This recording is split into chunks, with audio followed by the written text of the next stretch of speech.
Oh no, Luffy ate a chocolate house. That can't be good. Oh no, they're going to the police station. That's really not good because they're on Big Mom's island and they're wanted.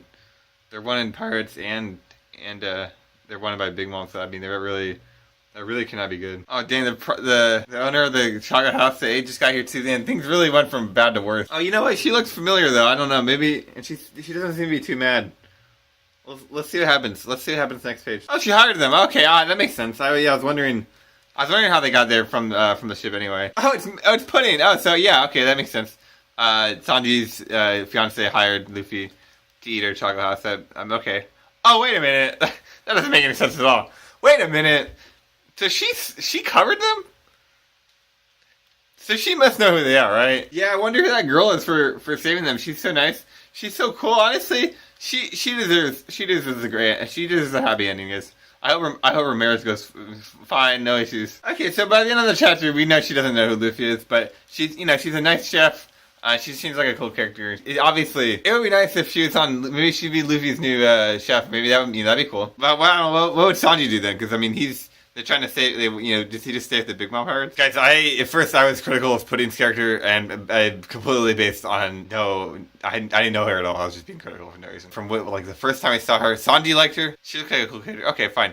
In this chapter, we see her personality. She has a great personality. She looks great. She's rich. I mean, she's also a good cook. So it's like, what about Pudding is not an exceptional character? I mean, like, guys, I'm really not getting the message that Pudding is an antagonist. Like, there's nothing about this character that screams antagonist. And actually, I'm not even getting the message that Big Mom is an antagonist. I mean, Big Mom's island, she wants to have every living species coexist peacefully. Like, that's not something some evil mastermind really sounds like they would want to do. And her daughter is, I mean, an outstanding citizen. Plus, Sanji likes her, so it's like, what? Like, why not?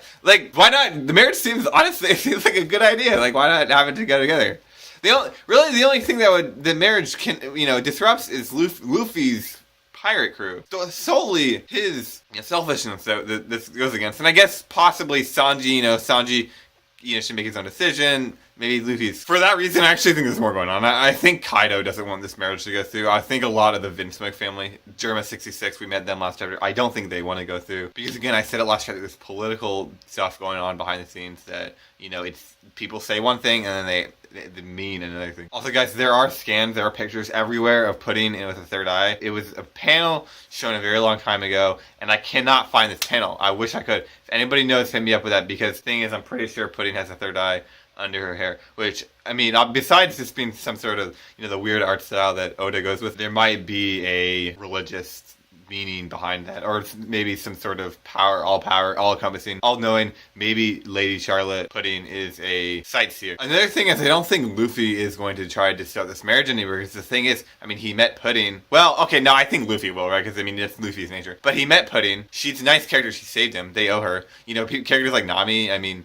plus, really, at the end of the day, really, it is Sanji's decision. Also, did Pudding hear Luffy say he's Luffy, right? Because she knows who he is, obviously. Did she say that? Because at the end of the chapter, it kind of looks like she did, and, I mean, you have to wonder, like, maybe she did, but maybe she just recognized that her mom came to the island, and then for that reason, she's like, oh, yeah, I gotta go meet my mom, or whatever, or my mom's coming home, or something, it's not certain. Although I did think she heard that, and I mean, that'll lead on to, that'll change this arc, this arc a lot. And I really do think that, I think that either Kaido or Big Mom are going to die, right? And the reason is because they're going to go to war. And I'm pretty sure Luffy's going to team up with Big Mom, right? And I mean, we've seen it in this chapter. Big Mom's not really an antagonist. Like, I know they had beef earlier, but that doesn't mean, I don't see Big Mom as a character to continue that beef forever. I mean, I really do think Luffy is going to team up with Big Mom, and then Big Mom is going to fight Kaido, and then somehow Sanji's going to get involved. Like, there's more going on, and we're going to see a lot of the political stuff going on at Merijoy's. Honestly, guys, I'm surprised that the pirates came to this island and Big Mom came to it. But I thought this chapter was actually really, really good. Like, this was a really good chapter, One Piece. And honestly, in the past 10 chapters, this is the best chapter. Actually, since the chapter where it was revealed that Momonosuke was in fact the heir of the island, I think this was the most standout chapter since then, right? We've been a lot of plot progression since then. Again, I don't think that Big Mom and Luffy are going to be enemies. If anything, the Revolutionary Army are going to be enemies of Big Mom. And then Luffy will have to meet his dad, and because another thing, guys, Luffy doesn't look anything like his dad. And that was actually came up in the manga. I mean, we saw that like 6-7 chapters ago when Luffy saw his dad. And it's like, who's that?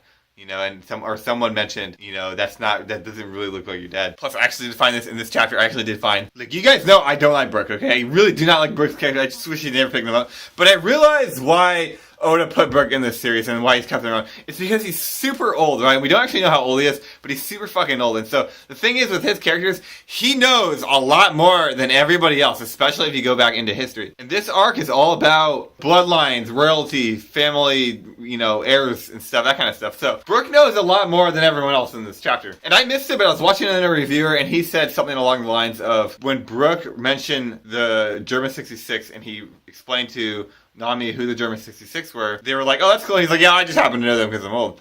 And the reviewer said, hey, that's messed up. That's made up because there's more going on. And I was like, you know what, you're right. And the same thing happened in this chapter. Guys, look at this panel right here. Okay, so Mr. Pedro pulls his sword out and says, this is bad, they're about to get arrested. And then Brook says, Mr. Pedro, violence is not the answer. So you have to wonder, why did Brook step in? And then Brook says, it appears things have gone from bad to worse. The owner of the cafe has stepped in, right? So again, I think Brook is fucking with us here too. Because the thing is, he doesn't have facial expressions. His face is a skull. So it's like, it's possible he alerted her. There's a high possibility that Brook knows more than we realize. And I don't like Brook. I really don't like the character. He's annoying. He doesn't really fit a purpose. I mean, I just realized it. I don't know, it just hit me, okay? I'm a little sus in this. I just think Brook's kind of stupid, and he's kind of annoying, and he has very little combat potential. So it's like, for me, I don't really like seeing this character, right? But this guy, I really do think this guy knows more than we think, you know? I really do. And actually, it just hit me, another reason I think Big Mom and Luffy are not going to be enemies is because look at Luffy's crew. He's got a mink. He's got mink as in carrot. I mean, I just realized why Carrot's on board. He's got the Pedro, the cat. He's got Paycoms, the other cat. Chopper, he's got a skeleton on board, you know, and then, you know, Luffy, Zoro, and then, I mean, his crew is, like, very diverse, and so I think when Big Mom sees his crew, she's not going to be like, oh, Luffy, my enemy, no, that's not going to happen at all. Anyway, guys, with that being said, I'm out of here, you know it is, your boy Wokukukurin, and guess what, you guys have just been Wokukukurin, so I really, I'll see you guys later.